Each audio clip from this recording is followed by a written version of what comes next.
ప్రియులారా, ప్రార్థన చేసుకుందాం. పరిశుద్ధుడా, మీకే స్తుతులు స్తోత్రాలు చెల్లిస్తూ ఉన్నాం.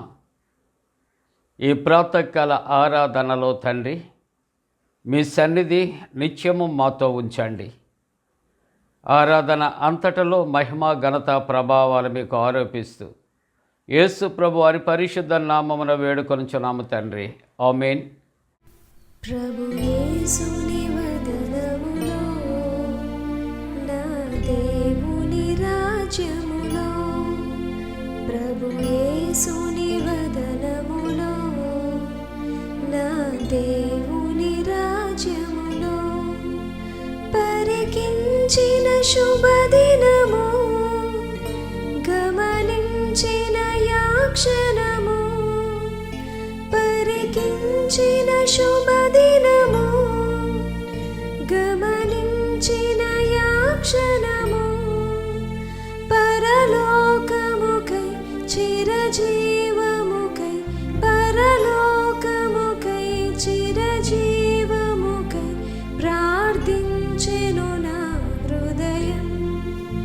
ప్రభు యేసుని వదనములో, నా దేవుని రాజ్యములో, దిశలన్నీయు తిరిగి తిని నా పాపపు దాహముతో, దిశలన్నీయు తిరిగి తిని నా పాపపు దాహముతో, దౌష్ట్యములో మసలుచును, దౌర్జన్యము చేయుచును, దౌష్ట్యములో మసలుచును, దౌర్జన్యము చేయుచును, ధన పీడనతో మృగవాంఛలతో, ధన పీడనతో మృగవాంఛలతో దిగజారితి చావునకు.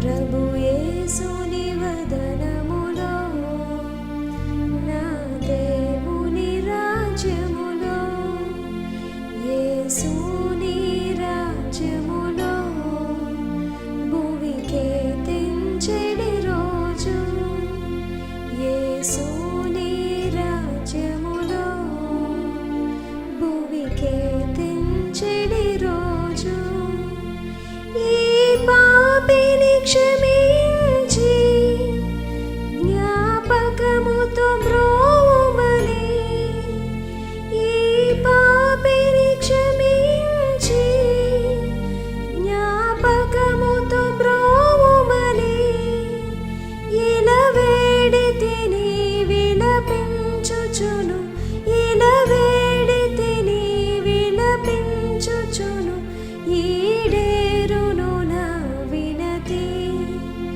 ప్రభు యేసుని వదనములో, నా దేవుని రాజ్యములో. ప్రియులారా, ప్రభు పేరట మీకు శుభాలు. జన్మదినాలు, వివాహ దినాలు జరుపుకుంటున్న కుటుంబాలకు యేసుక్రీస్తు ప్రభు పరిశుద్ధ నామమున పండు prince and sisters YouTube channel ద్వారా శుభాలు తెలియజేస్తున్నాం. మీ కొరకు ప్రార్థన చేస్తా ఉన్నా. దేవుడు మిమ్మలను దీవించునుగాక. మంచిదండి, మీరంతా క్షేమంగా ఉన్నారా? మరి అనేక మంది వరద బాధితులుగా ఉన్నారు. ఇంకా వారి క్షేమం కొరకు, వారి ఆరోగ్యం కొరకు కూడా కలిసి ప్రార్థన చేద్దాం. మరి దేవుని వాక్యాన్ని కలిసి చదువుకుందాం. అందరము కూడా పరిశుద్ధ గ్రంథాలు తెరచి ఇర్మియా గ్రంథము 8వ అధ్యాయము, ఇర్మియా గ్రంథము 8వ అధ్యాయం 12వ వచనాన్ని కలిసి చదువుకుందాం. తాము హేయమైనటువంటి క్రియలు చేయుచున్నందున సిగ్గుపడవలసి వచ్చెను, కానీ వారేమీ సిగ్గుపడరు. వారు ఏమాత్రమును సిగ్గుపడరు. ప్రియులారా, ఈవేళ దైవ వాక్యాంశం సిగ్గుపడవలసినటువంటి ప్రజలు, తాము చేసినటువంటి హేయ క్రియలను బట్టి సిగ్గుపడవలసినటువంటి ప్రజలు వారు సిగ్గు విడిచారు, సిగ్గు మరచారు అని దేవుని యొక్క వాక్యం.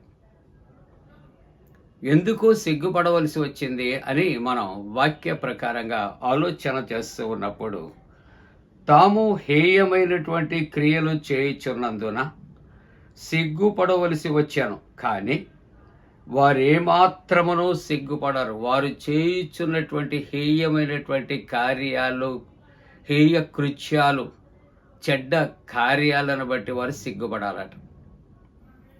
కానీ వారు ఏం చేస్తున్నారంటే ఏమాత్రమును వారు సిగ్గుపడలేదు, సిగ్గు ఎరుగక వారు జీవిస్తూ ఉంటున్నారు అని దైవవాక్యం.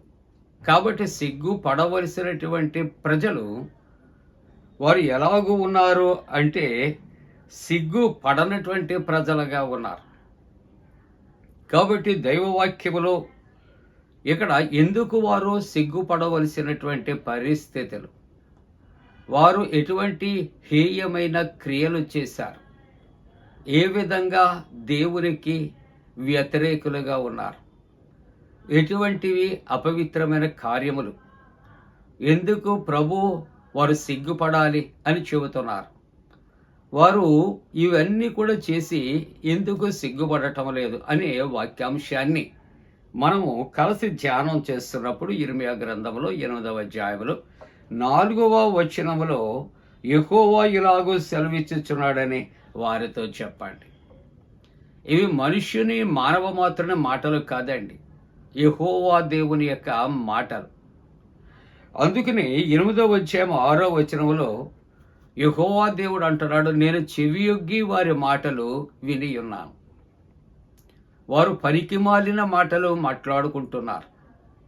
ఏమండి, మనం ఏం మాట్లాడుతున్నామో ఎవరికీ తెలియదు, మనం ఏం చేస్తున్నామో ఎవరికీ తెలియదు, మనం ఎక్కడికి వెళుతున్నామో ఎవరికీ తెలియదు, మనం ఎక్కడ ఉంటున్నామో ఎవరికీ తెలియదు అని ఒక మానవుడు అనుకుంటున్నాడని ఈవేళ ఉదయకాలం యెహోవా దేవుడు చాలా క్లియర్గా చెబుతున్నాడు.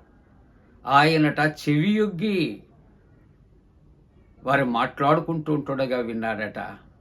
వారు ఏ మాటలు మాట్లాడుకుంటున్నారు అంటే పనికి మాలినటువంటి మాటలు మాట్లాడుకుంటున్నారు అని దేవుని యొక్క వాక్యం.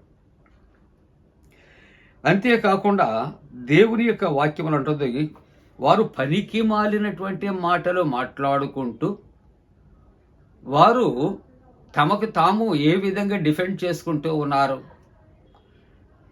తమకు తాముగా ఎలాగూ వాళ్ళు సెల్ఫ్ సపోర్ట్ చేసుకుంటున్నారు, తప్పు నాదు కాదని ఎలా వరకుంటున్నారు, ఆలోచన చేస్తూ ఉంటున్నప్పుడు నేనేమి చేసి తినని చెప్పి తన చెడుతనమును గూర్చి పశ్చాత్తాపడవాడు ఒక్కడో లేడు. మానవుడు పాపి, తప్పిదాలు చేస్తాడు.